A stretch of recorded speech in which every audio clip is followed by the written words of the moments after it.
Hey everyone, happy Friday.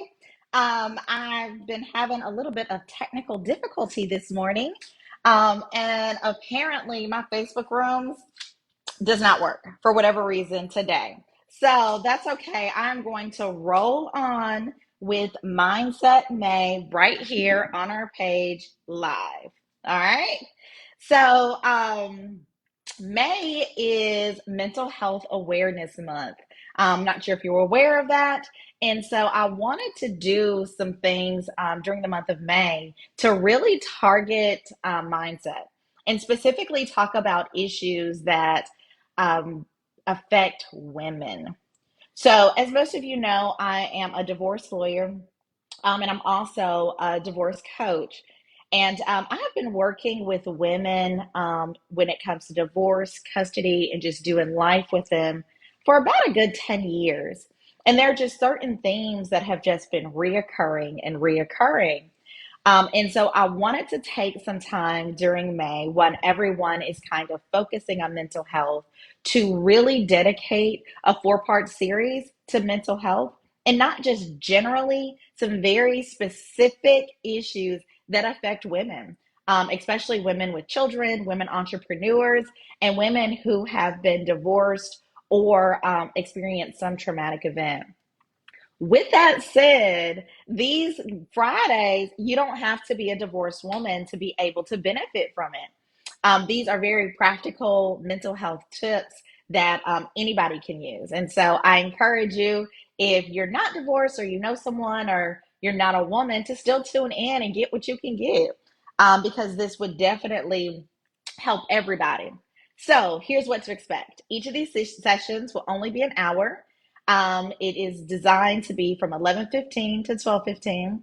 So after that, if we're still talking, if we have questions, I will end the session and then we can talk to each other privately or finish the conversation um, on Messenger or some other place. Okay.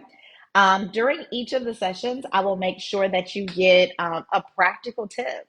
So instead of just telling you all the things that you should do and how, I'm going to tell you how to do it, what to do, very practically. All right. And my hope is that you will respond back on, you'll DM me or so, and let me know what your thoughts are. How is it working for you? If it's working for you, and give me some feedback on this. Also, as part of this four part session, I will be giving away random prizes. You don't know when or where or how. And so the first thing that I'll be giving away is my book. So, 2015, I wrote this book.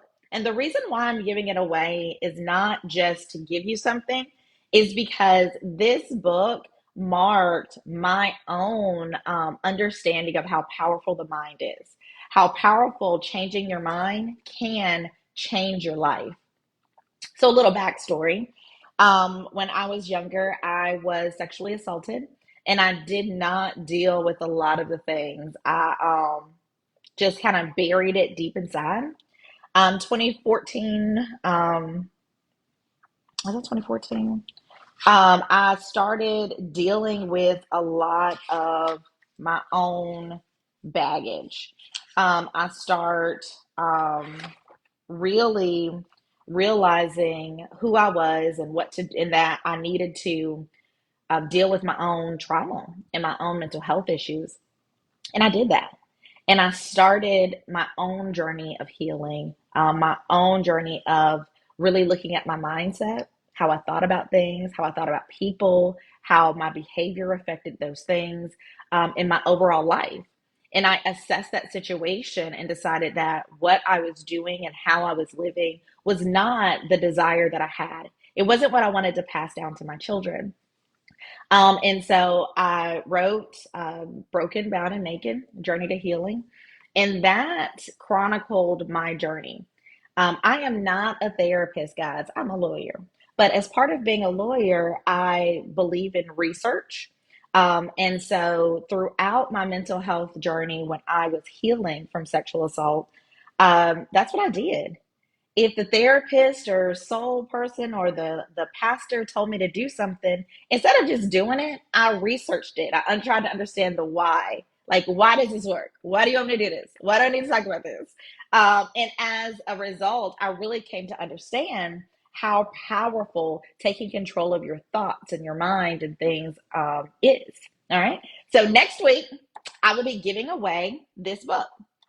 This is how you qualify to get in for it, okay? It's really simple. All you have to do is either comment on this video with your email address, or if you don't want everybody to know your email address, is to shoot me a message with your email address. And you have to be here next Friday at 11:15. Okay? It's that simple. So, in order to qualify to win, you have to send me your email address. You can send it via DM and show up next Friday. All right. So let's dive into what we're going to be talking about today. Today, what we're going to talk about is comparison, how that leads to competition, and complaining. Complaining, sis. So when it comes to comparison, Brene Brown is a wonderful researcher. And one of the things that she found in her research is that sometimes you can't help but compare yourself to someone else. So it's not the actual act of comparing yourself, is what you do with it. So here's an example. A lot of times, what I see in this realm of comparison comes in the form of relationships. So women, especially, I don't know. I can't speak for men. Men might do this too. So if you're a man and you want to say how you feel about this, that's fine with me. You could just comment in the comments. But women will look around and say, hey, this person is younger than me and they are in a thriving relationship. I don't understand why I haven't been married once and this person been married 4 times. What she got that I don't got? Why am I not attracting a life partner? Why am I not this? Why am I not this? I see that my friend over here is doing X, Y, and Z. Why am I not doing that? And so this whole comparison thing puts us in a trap. You begin to feel, if you're not careful, dissatisfied with your current position. Or if you're not dissatisfied with your current position, you start trying to compete with other people. Another area where I have seen this, and honestly, where I have fallen into the trap of comparison, is when it comes to entrepreneurship. When you're out here running your own business, being your own boss, trying to make things happen, trying to feed your family, and you're giving it your all, and you're just not seeing the results that you want, and then you see somebody over here that, in your opinion, your product, your idea, your this is better, and they are getting astronomical results. They are like living their best life. You're like, wait, I need to compete with her. I need to do this, I need to do that. And that is all in your mindset.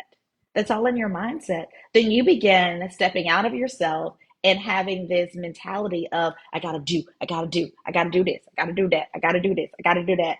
And at the core of it is all about competing and competition. So when it comes to comparison, even if we do it, even if we see that it's going on, what the first thing I want to talk about and give you today is you are in control of how you react to it, even if you can't help noticing. So here are your options.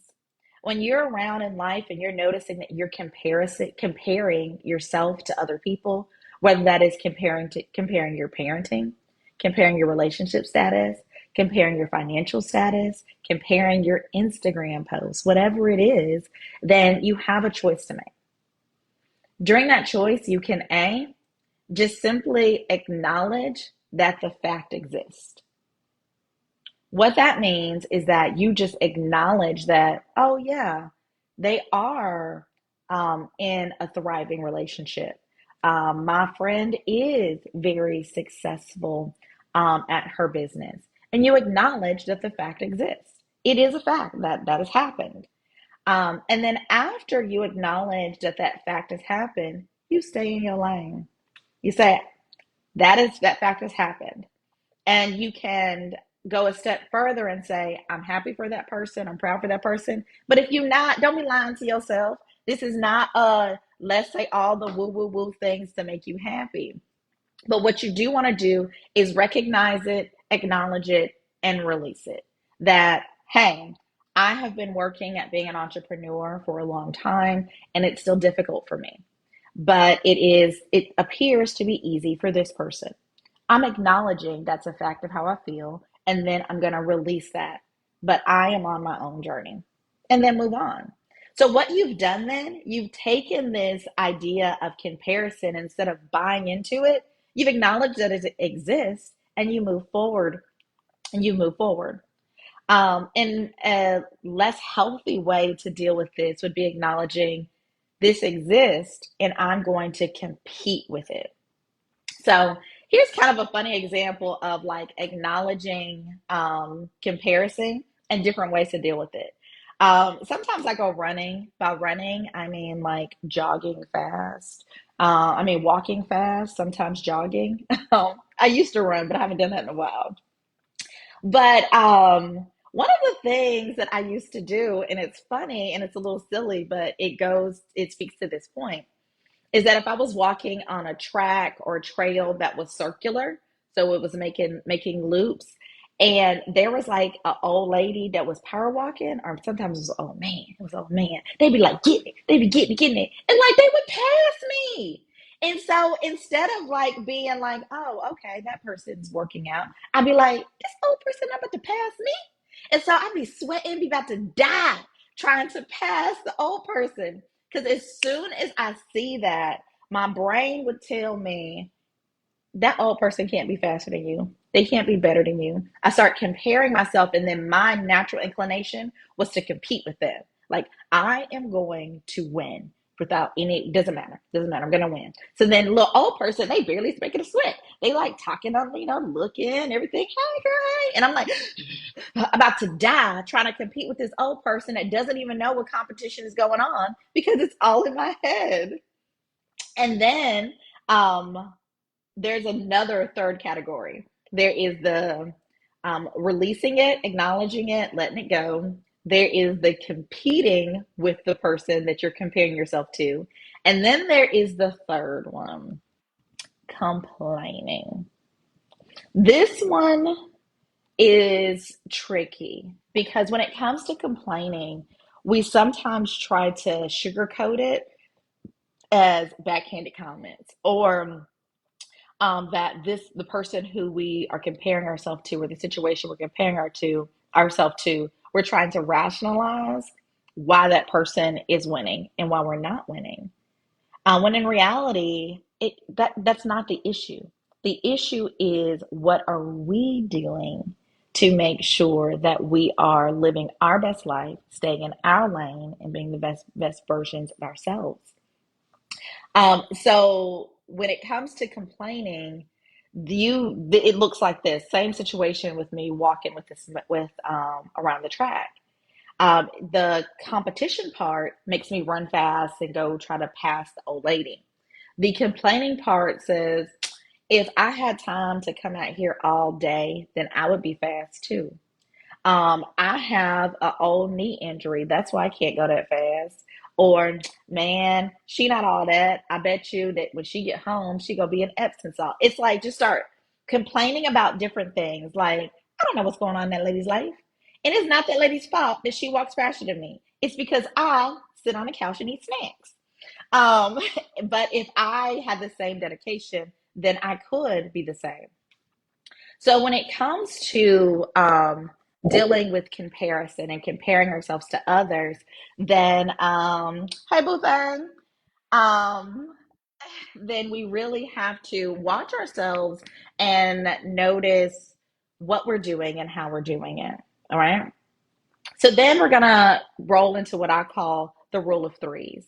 When you find yourself in that spiral, that mental health where you are complaining, even if the things that you're complaining about are actual legitimate things that you have a right to complain about, you really have to watch it so that you don't get in this vicious cycle of negative thoughts.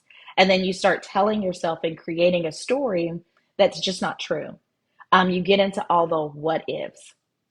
So let me tell you an example of something you may have done, or maybe it's just me, is that like when somebody does something to you, let's say you have an interaction with somebody and they say something to you that you don't like.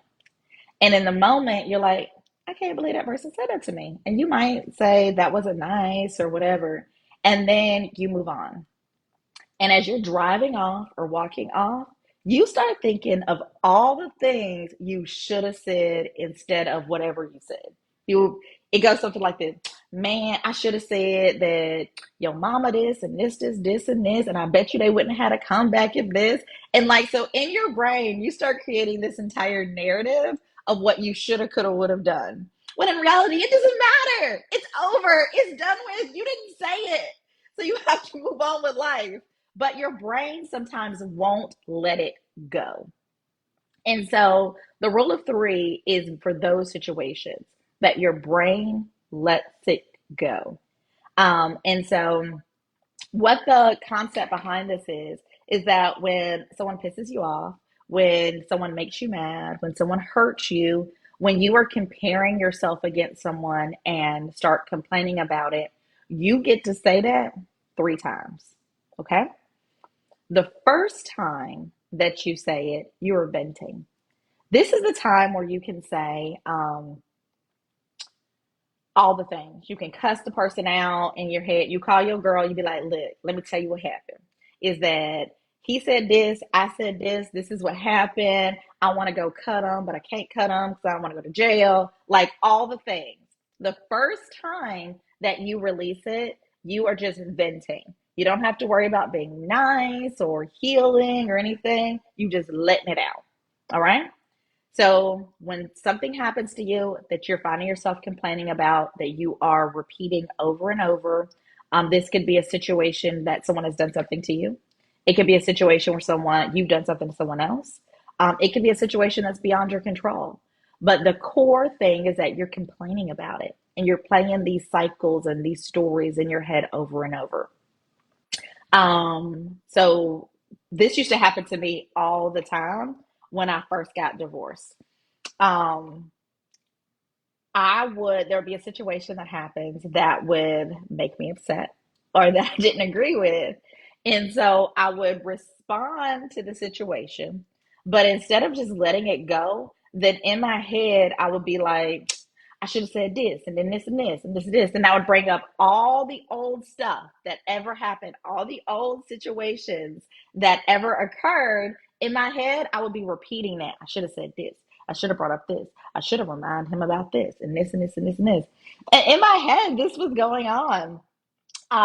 And then sometimes I would be talking to other people, my friends, family, other people, and I'd be like, girl, let me tell you. And it was stuff that no longer mattered. But in my brain, I was still going through that vicious cycle that my thoughts and my complaining was controlling me. I wasn't in charge. So the rule of three puts you in charge. So, first time you say it, it's just to vet. You say all the things, say all the cuss words, say whatever you need to say, let it out. Okay. Then you get to talk about it a second time. The second time you talk about it, this you need to be careful because you need to pick a person. You need to pick a person or a place where you're going to talk about this. And the purpose of the conversation this time is healing. So if you're a journaler, this could be when you write it in your journal. If you have a trusted friend, this could be when you go to your trusted friend who's wise counsel. Now, pause right there. You don't, if the first time you called your friend that's always ready to fight and that's who you vented to, the second time you don't call that same friend.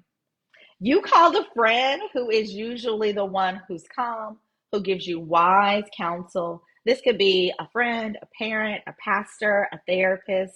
But the second time that you're recounting what happened why it's affecting you is healing. And then you get to talk about it one more time. One more time. That's the third time. And that is to release it. That's to release it. So how this plays out in my life is a lot of people call me to vent. I just listen. I don't give any advice. I just listen.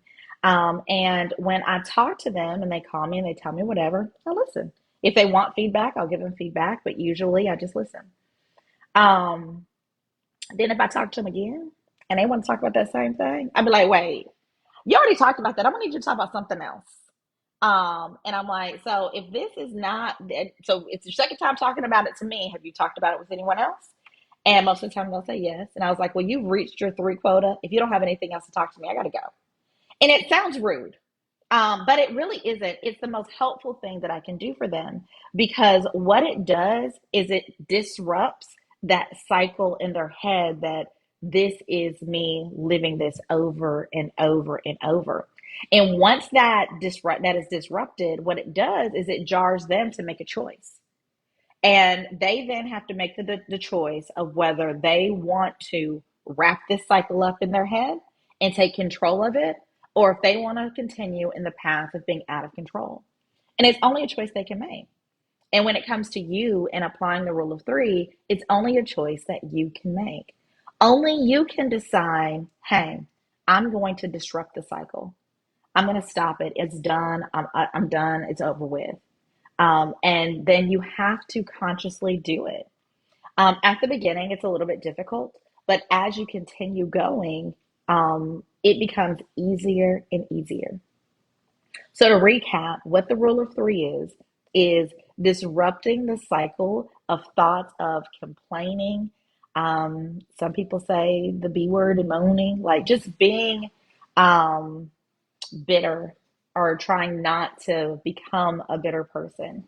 So it's disrupting those thoughts so that you can move forward. The first thing you do is you can vent to someone. Tell somebody, scream, yell, punch a pillow, cuss, do whatever you need to do. Then you get to talk about it a second time. Second time you talk about it is healing and being able to process. That can be done if you're a journaler through journal, through prayer, through talking to a trusted friend, pastor, whatever your thing is, just how you process. And then the third is to release. And this release is an acknowledgement that has happened, and it can be releasing that I'm forgiving this person, or I'm not ready to quite forgive, but I am releasing it from the negative cycle in my head. Okay. So that's the rule of three. That is your mindset May tip for today, May the 6th. And I hope that you guys really can apply this to your everyday lives. Now, when I say you only talk about it three times, this is to stop the vicious cycle. Once you have come to a place where you have released it and healed for that, if you begin to share your story to help other people release and heal, that's a whole nother scenario. So that is not what I'm talking about here. I still sometimes talk about my trauma from sexual assault, that journey to healing, the issues and emotional roller coaster of getting a divorce. And I'm not speaking on that on negative ways. I'm not speaking on that in a way that it just creates this vicious cycle in my head because I've already gone through the rule of three. All right. I've already vented, I've already healed, and I've already released it. So when I'm sharing for a place to help someone else do it. So I don't want anyone to walk away from this and be like, I can't talk about my story. No, Boo, you need to share that. Somebody else needs to hear what you've been through, what you've healed from, and how it has affected your life for the better. Um, I do want to let you guys know that if you like this, if you're interested in digging deeper, I will be offering a retreat in June. The retreat is just for women. So if you're a man, you can't come. And that retreat will be a place where we meet in person and be able to workshop through some of these deeper issues. I cannot completely transform your mental health in 1 hour on a Friday. Um, Even if you go to the most skilled therapist, they usually want more than 1 hour on a Friday. But what I can commit to you is walking with you throughout this journey so that we can all become the best versions of ourselves. So, just to wrap up, and so you remember, if you want an opportunity to win the book, you need to DM me your email address and I will put you in the running. and you have to show up next Friday. If you missed this and you're on the replay, put that in the comments that you're watching on the replay. I'd love to hear any of your feedback that you have, anything that you want to add. If you're a guy watching this and you like, this applies to men too, let me know. And I'm so, so excited. I will be seeing you guys again next Friday at 11:15. I'll see you guys soon.